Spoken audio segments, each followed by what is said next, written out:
cinta tratará sobre psicología diferencial.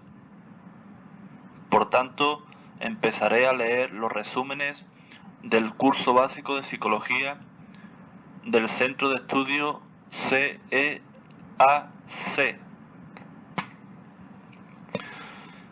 La psicología diferencial tiene por objeto el estudio comparativo de las diferencias psicológicas entre los individuos, tanto en lo que concierne a la variabilidad interindividual dentro de grupos homogéneos, como a la variabilidad intergrupo.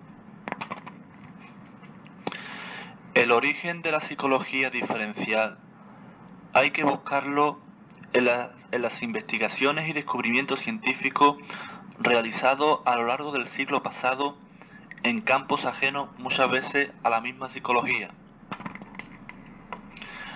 Así, el filósofo alemán Weber descubre en 1831 que la menor diferencia perceptible entre dos pesos es relativamente la misma y constante para cada individuo, tanto si se opera con pesos pequeños que con grandes.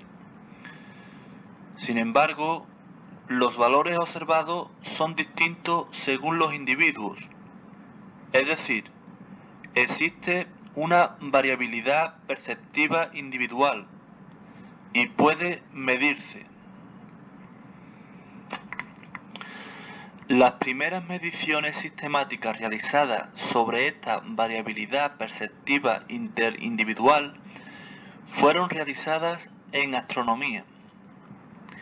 En la medida del tiempo del paso de una estrella, los datos anotados por dos observadores coinciden raramente, debido a la ecuación personal del error, es decir, se muestra experimentalmente la existencia de diferencias individuales en los fenómenos perceptivos, y los astrónomos miden y comparan estas diferencias.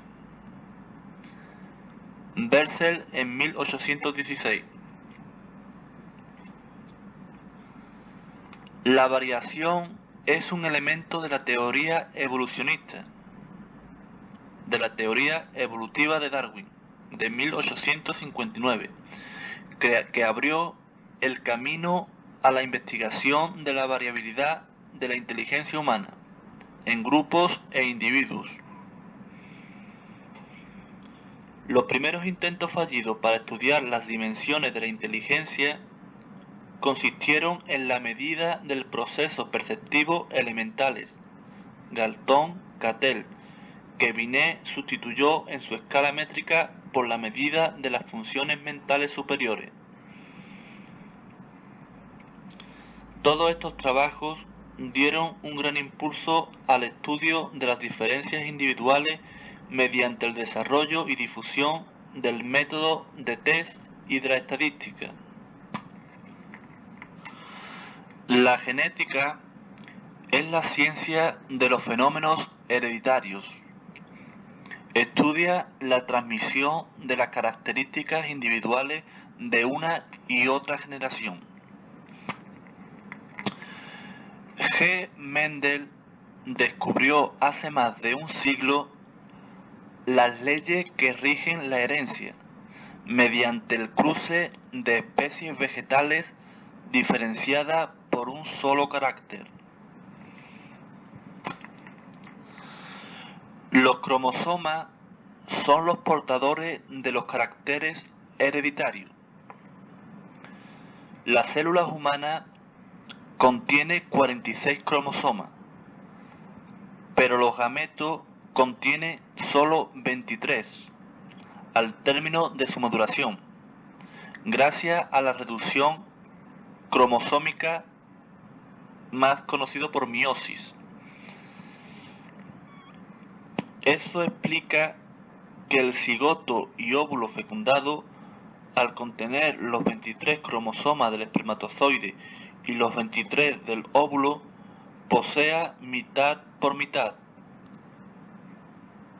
Por tanto, las características hereditarias serían del padre y de la madre. El óvulo contiene siempre un cromosoma llamado cromosoma X. El espermatozoide, por su parte, contiene un cromosoma X o un cromosoma Y. Si su espermatozoide X fecunda un óvulo, nacerá una niña. Si se trata de un espermatozoide Y, nacería un niño.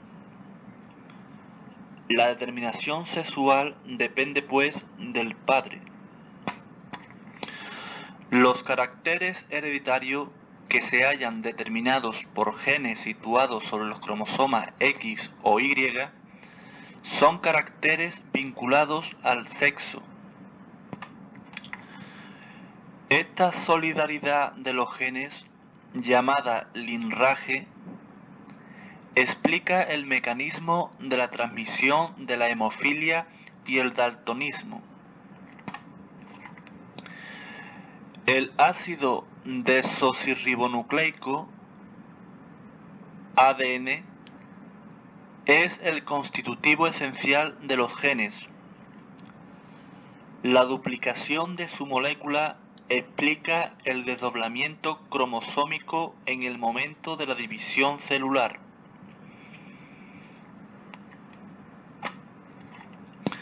La formación de un ser vivo se realiza a partir de 20 aminoácidos combinados de distintas maneras.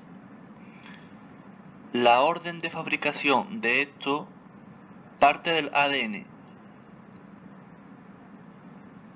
Este la transmite a los ribosomas del citoplasma celular mediante el ácido ribonucleico, ARN.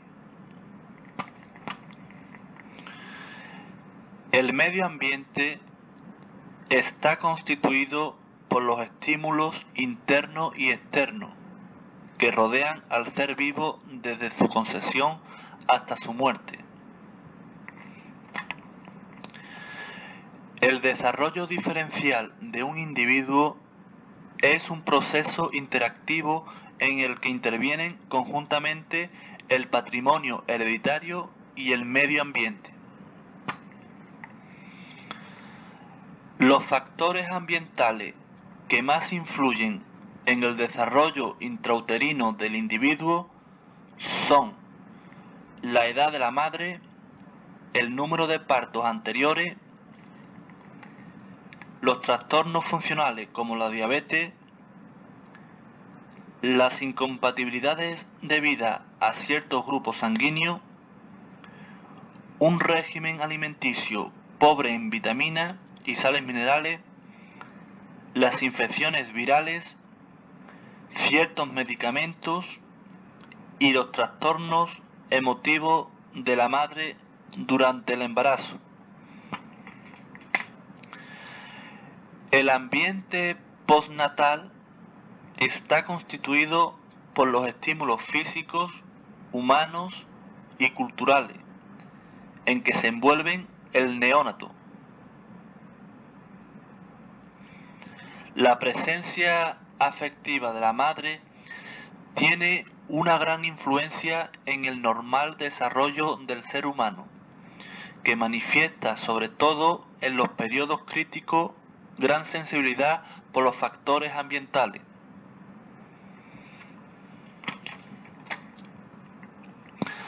La falta de estimulación de ciertas zonas orgánicas, como por ejemplo el aparato bucal, puede acarrear graves perturbaciones en el desarrollo psicosomático del individuo. El desarrollo de los llamados niños lobo permite detectar las irremediables deficiencias del desarrollo humano cuando faltan los estímulos normales. El proceso de humanización depende básicamente del ambiente humano.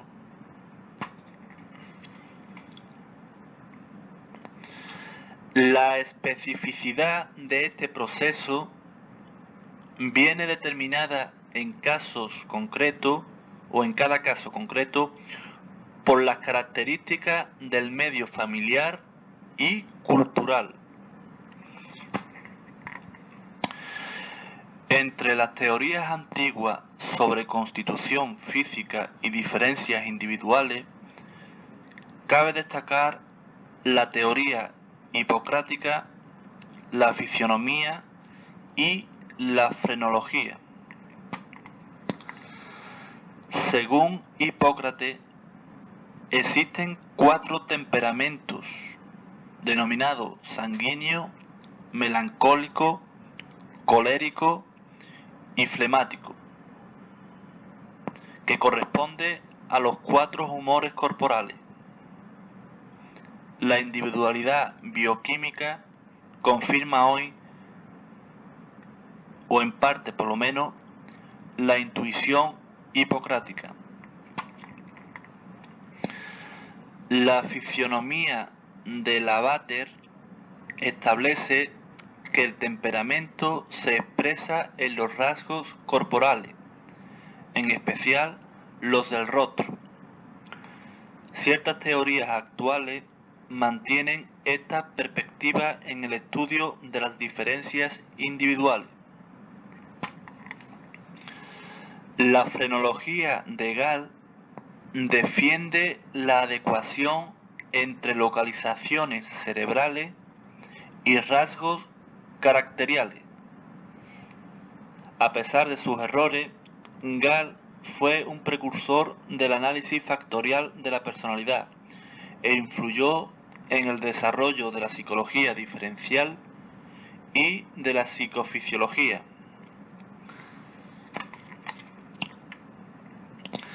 Las investigaciones sobre la relación existente entre las características anatómicas y diferencias comportamentales se han centrado especialmente en el estudio del índice cefálico, del tamaño de la cabeza y de la estructura corporal. Los resultados han sido negativos. Por tanto, la antropometría no puede explicar las diferencias psicológicas individuales. La exploración de los factores psicológicos en psicología diferencial ha insistido preferentemente en la fisiología del cerebro mediante EEG, las características bioquímicas de la sangre y los factores nutritivos. No pueden sacarse conclusiones definitivas sobre esta temática. Los resultados más interesantes se refieren a los efectos psicológicos de la desnutrición. Los factores patológicos inciden claramente en el comportamiento humano cuando se trata de factores estructurales de tipo cerebral o glandular, como aparece en ciertos casos de debilidad mental, en el cretinismo y en la parálisis progresiva. La influencia de factores benignos sobre el rendimiento escolar no ha sido suficientemente probada. Repito, la influencia de factores benignos sobre el rendimiento escolar no ha sido suficientemente probada. Se conoce en cambio la gran influencia de defectos sensoriales graves, como es la sordera y la ceguera, constituyendo el primero un impedimento psicológico más importante que el segundo.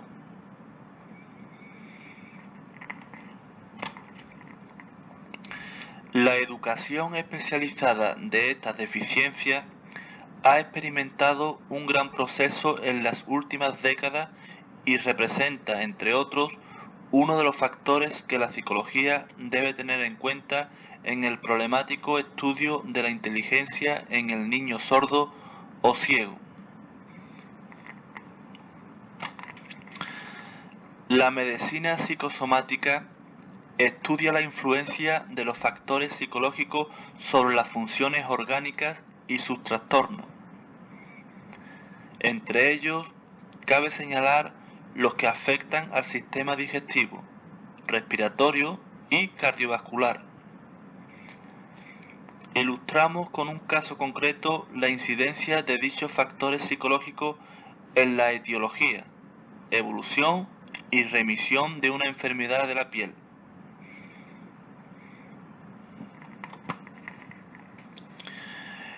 El origen de la tipología debe buscarse en la intención unificadora del pensamiento humano para hallar entre la infinidad de características individuales los rasgos axiales o fundamentales, tipos, de la personalidad.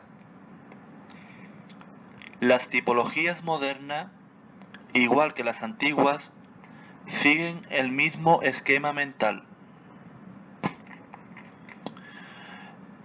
Tipo es el conjunto de características, tanto física y psíquica, que implican cierta unidad.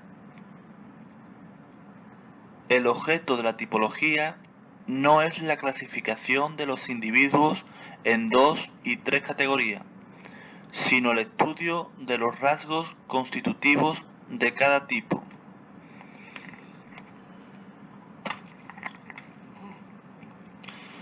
Los sistemas tipológicos más conocidos son los del alemán Reckmer y del norteamericano Seldon.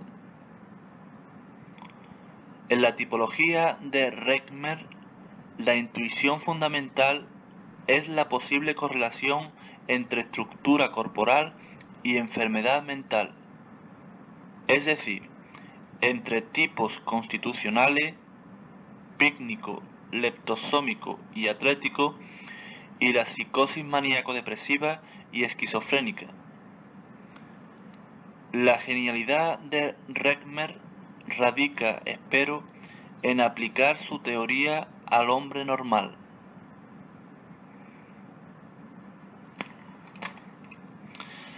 El método de investigación de Reckmer es a la vez cualitativo, análisis clínico del cuerpo humano, y cuantitativo, medidas antropométricas.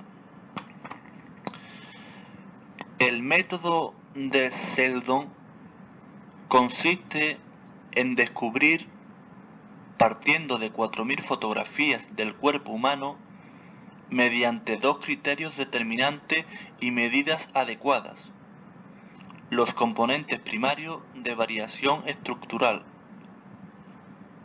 endomorfia, mesomorfia y ectomorfia. Los tipos somáticos de Reckmer son: tipo pícnico, que se caracteriza por poca estatura y formas redondeadas. Tipo leptosómico, estatura alta, delgado y esbelto.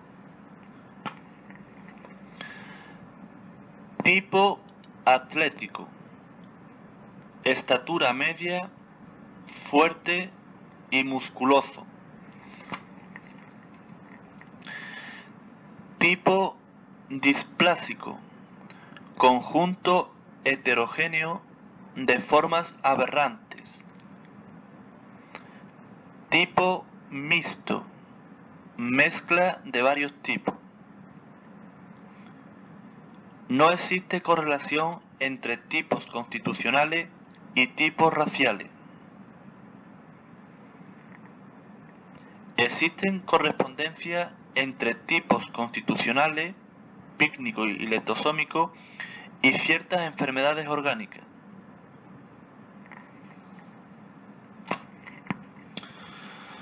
La tipología de Reckmer se funda sobre la relación existente entre estructura corporal y enfermedades mentales, psicosis maníaco-depresiva y esquizofrenia.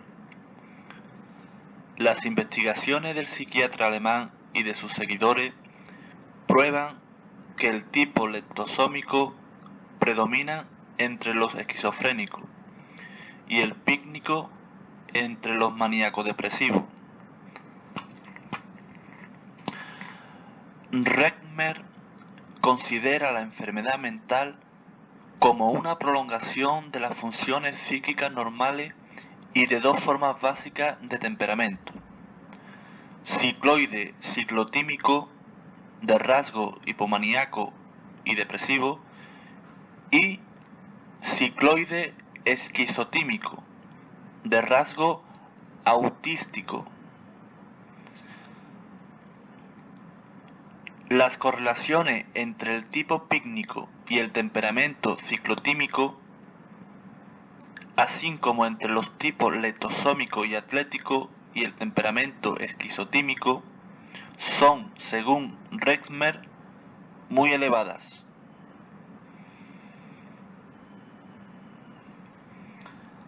La teoría de Sheldon se basa en su escala de temperamento, lista de 60 rasgos psicológicos que corresponden a 3 temperamentos distintos: viscerotómico, somatotómico y cerebrotómico. A estos temperamentos corresponden significativamente los siguientes somatotipos: endomorfo, mesomorfo y ecnomorfo.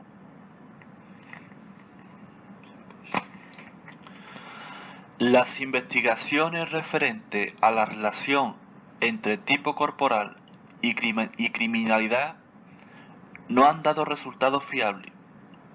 En cambio, a pesar de muchas excepciones, se observa una correlación entre el somatotipo y el temperamento de determinados grupos de hombres geniales.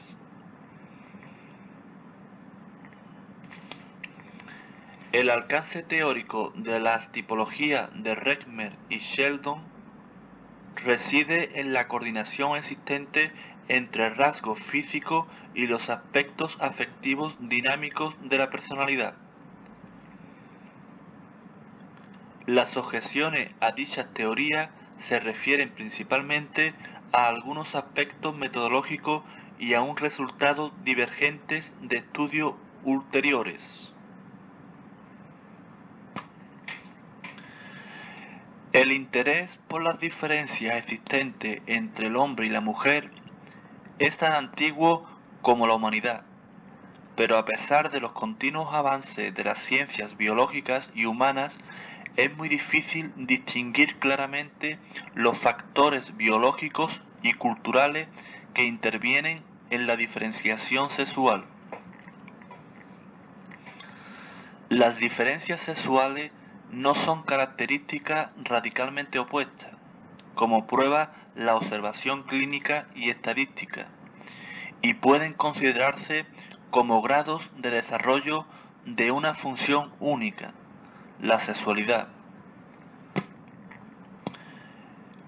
El determinismo sexual se inicia en la fecundación y es de tipo cromosómico, pero se ha demostrado la actitud bisexual de la gónada,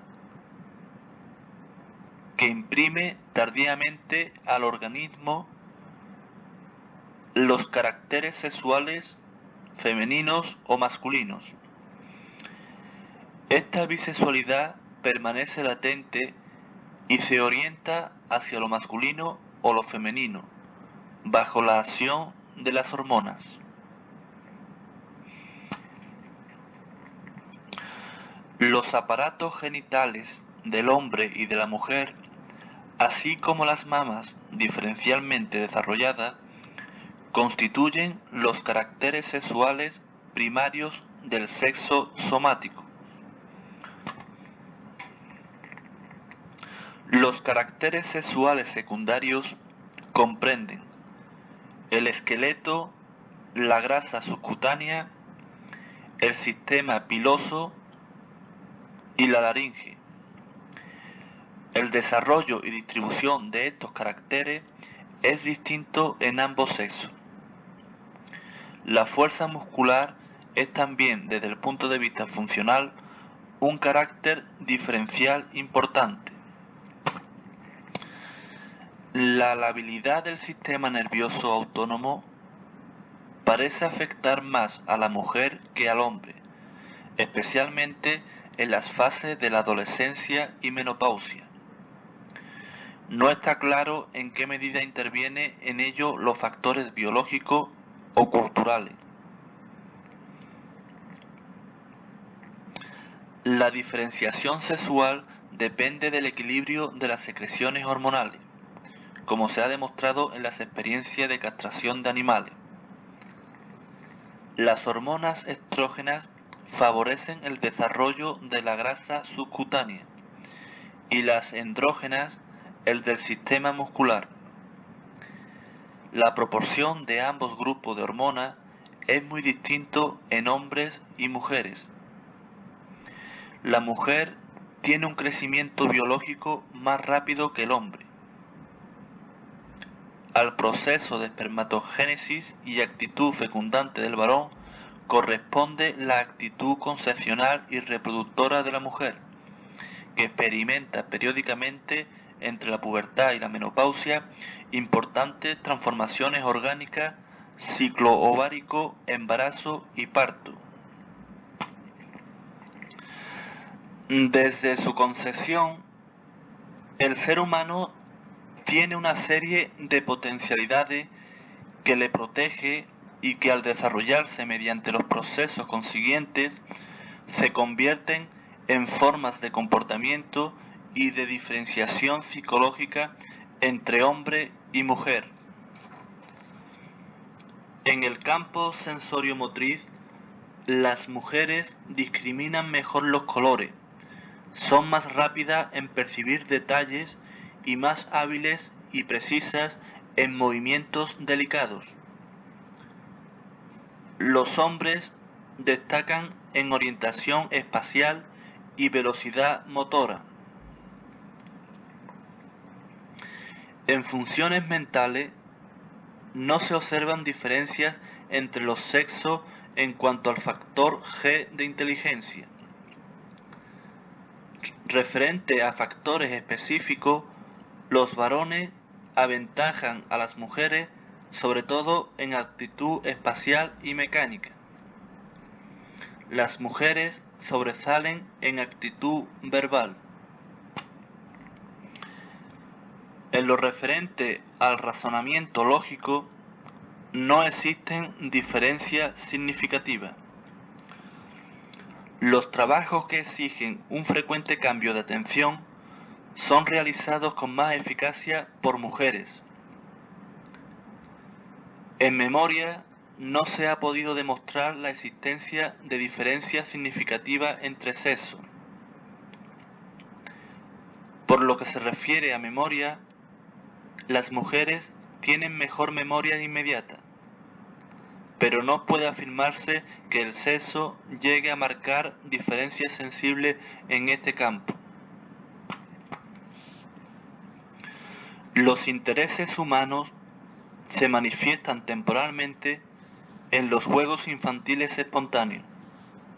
Por ejemplo, en las niñas predominan las pulsiones pasivas y captativas. En los niños, la activa y agresiva.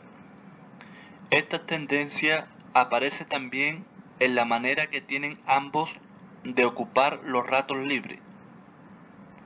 Lectura, cine, radio y televisión. En los estudios, en general, los niños prefieren los científicos y las niñas o las chicas los literarios.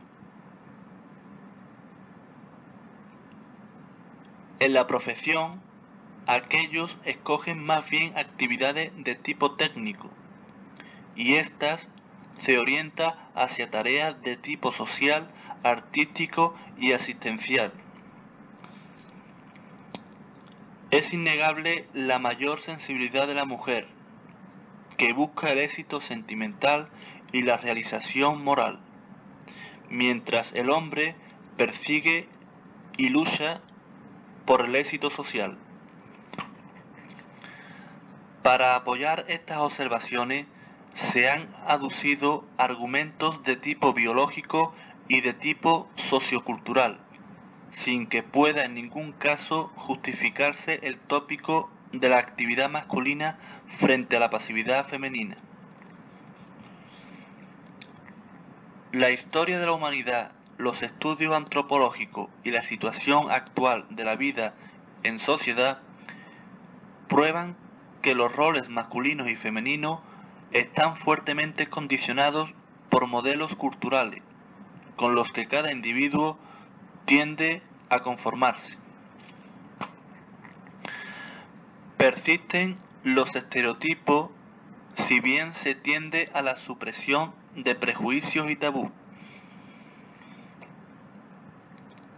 La gran obra realizada por padres, maestros y por la sociedad en general, sin borrar las diferencias hombre-mujer que existen con evidencia, es procurar que no resulte motivo de enfrentamiento esta causa, sino que estas partes se complementan para facilitar la autorrealización.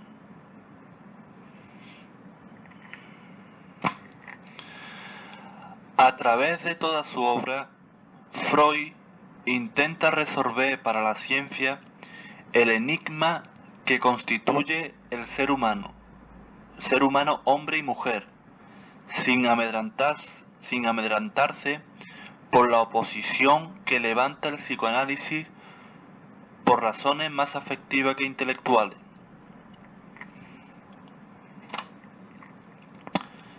La herida psicológica causada por el psicoanálisis al narcisismo humano se añade a la humillación cosmológica y a la biológica.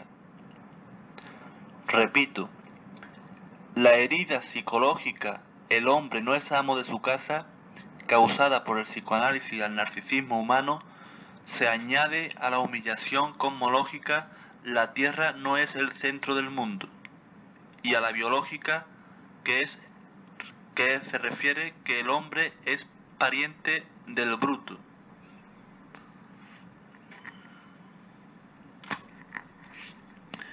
El descubrimiento del inconsciente, archivo de representaciones dinámicas que condiciona el pensamiento y la voluntad sin que el hombre se dé cuenta de ello, asesta un duro golpe a la teoría cartesiana, supremacía absoluta de la razón. En los 3 ensayos para una teoría de la sexualidad, Freud abolió la frontera entre perversión y normalidad. Ejemplo, fetichismo, sadismo y masoquismo. Y demostró la realidad de la sexualidad infantil.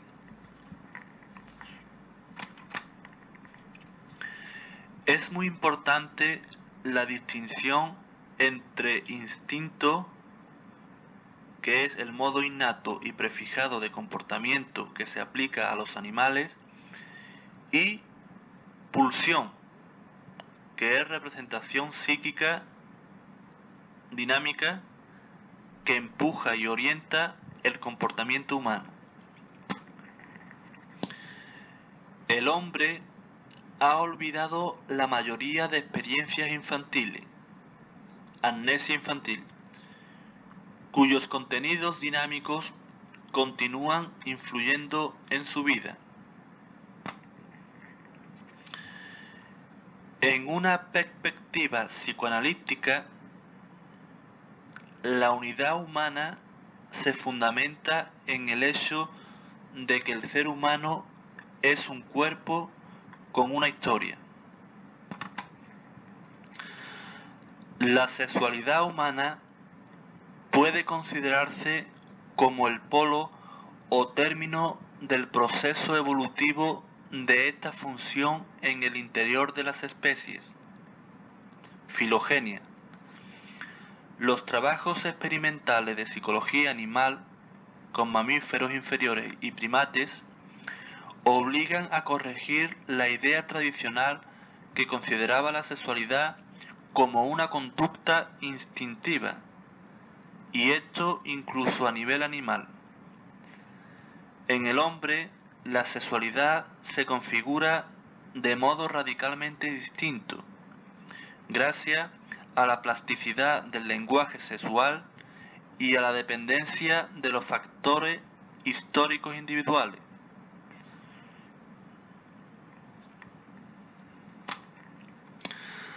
La sexualidad humana también debe considerarse como el polo o término de la propia historia individual, ontogenia. La teoría de los estadios de Erikson, fundada en los descubrimientos de Freud, permite comprender su génesis, desarrollos y trastornos, fijaciones y regresiones. A través de las distintas zonas orgánicas, boca, esfínteres, órganos genitales, cada una de las cuales predominan en un determinado estadio del desarrollo psicosexual, oral, anal, fálico, genital. El ser humano instaura un modo de relacionarse con los demás, incorporativo, receptivo, agresivo, retentivo, eliminativo, intrusivo, absortivo, que va más allá de lo psicofisiológico, para hacerse modalidad social, aceptar, tomar, eliminar, conservar, tomar iniciativas, acoger. Si estos modos progenitales de relación con los demás se subordinan al modo genital adulto, intimidad en el mutuo abandono, el largo proceso evolutivo ha conseguido el punto omega de la sexualidad. De lo contrario, fijación o regresión pregenital, la sexualidad es o será de algún modo un fracaso.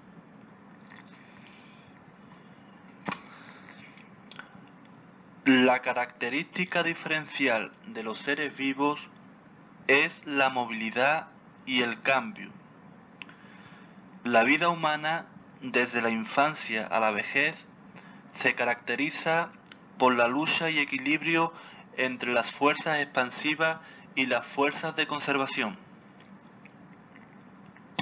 La expansión activa del niño surge con el desarrollo de la motricidad y la conquista de la autonomía, a las que corresponde progresivamente el ensanchamiento del espacio vital. Las distintas edades reflejan diferencialmente el dinamismo vital. Los estudios longitudinales examinan los mismos individuos repetida y periódicamente. Los estudios transversales realizan la misma prueba psicológica a distintos grupos de individuos simultáneamente, controlando especialmente la variable edad. Los numerosos estudios transversales que han investigado la incidencia del factor edad sobre las actitudes intelectuales del hombre medio occidental, parece probar que el decrecimiento de la inteligencia, tal como la miden las pruebas psicométricas, empieza hacia los 20 años, aumenta progresiva aunque lentamente en las décadas siguientes, y se hace más sensible en la vejez. Desde el punto de vista de las actitudes específicas, observamos que las verbales se mantienen mejor y más tiempo que las no verbales. En unas y otras, el declive es más notable cuando se interviene el factor tiempo en la valoración de resultados.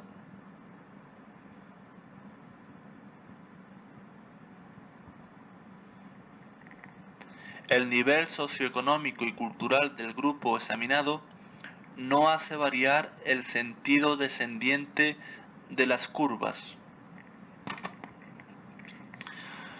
El resultado de los estudios longitudinales realizados demuestra que la inteligencia progresa con la edad, sin que el envejecimiento conlleve necesariamente el empobrecimiento y aniquilamiento de las energías psíquicas o intelectuales. La contradicción de estos resultados con los obtenidos en los estudios transversales realizados hasta 1950 cabe achacarla a la falta de estímulos intelectuales del medio ambiente. Según Comfort, los cambios físicos, mentales y actitudinales son biológicamente insignificantes en la vejez, pero las expectativas y prejuicios sociales hacen que aquellos sean considerables.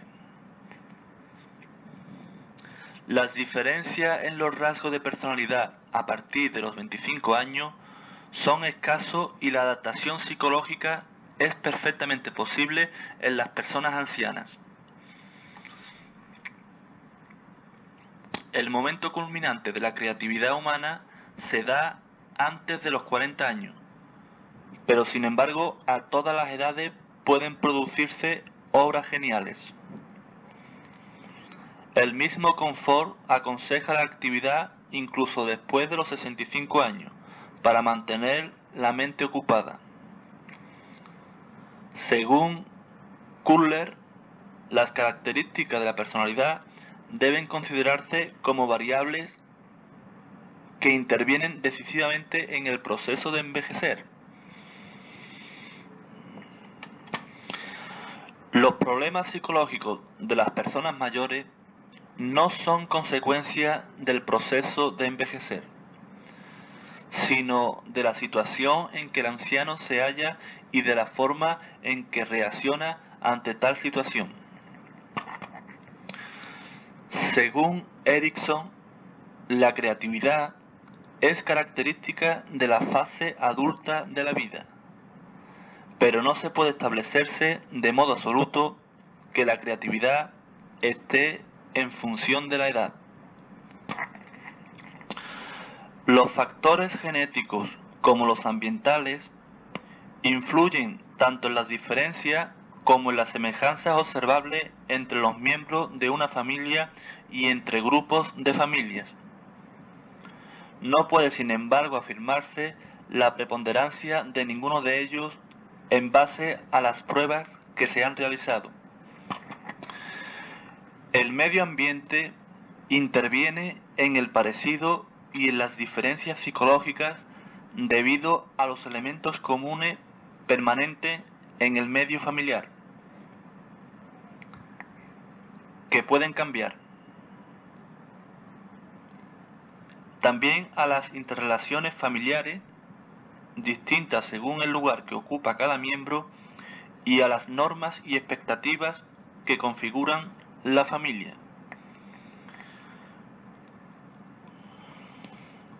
Conviene no olvidar que el individuo es un ser distinto e irrepetible, con sus propias reacciones e individualidad. Tras el estudio realizado por Conrad y Jones en 1940, queda demostradas las limitaciones de estudios basados en correlaciones obtenidas en pruebas psicométricas de inteligencia y personalidad. Gracias a estudios como estos, la psicología diferencial considera superadas las disputas de escuela para centrarse en estudiar el modo en que intervienen los factores genéticos y ambientales en la aparición y desarrollo de los diferentes comportamientos y posibilidades de cambiar un determinado rasgo y circunstancias que favorecen el cambio. Con esto se evita que las actitudes personales interfieran en la investigación científica que se realiza. Resultan de sumo interés para estudiar las influencias del ambiente los hermanos gemelos, especialmente los gemelos idénticos criados separadamente. Las investigaciones en este campo prueban la incidencia de los factores familiares y escolares en el coeficiente de inteligencia de los gemelos univitelinos, si bien no puede asegurarse de forma absoluta que la herencia no interviene. Las posibilidades de mejorar el coeficiente de inteligencia de los individuos mediante un buen sistema educativo son muchas, sin que pueda esperarse hoy por hoy que los menos dotados alcancen el nivel de los superdotados. Las pruebas realizadas parecen demostrar un alto nivel de concordancia entre gemelos univitelinos respecto a ciertas enfermedades mentales que pueden ser o no hereditarias.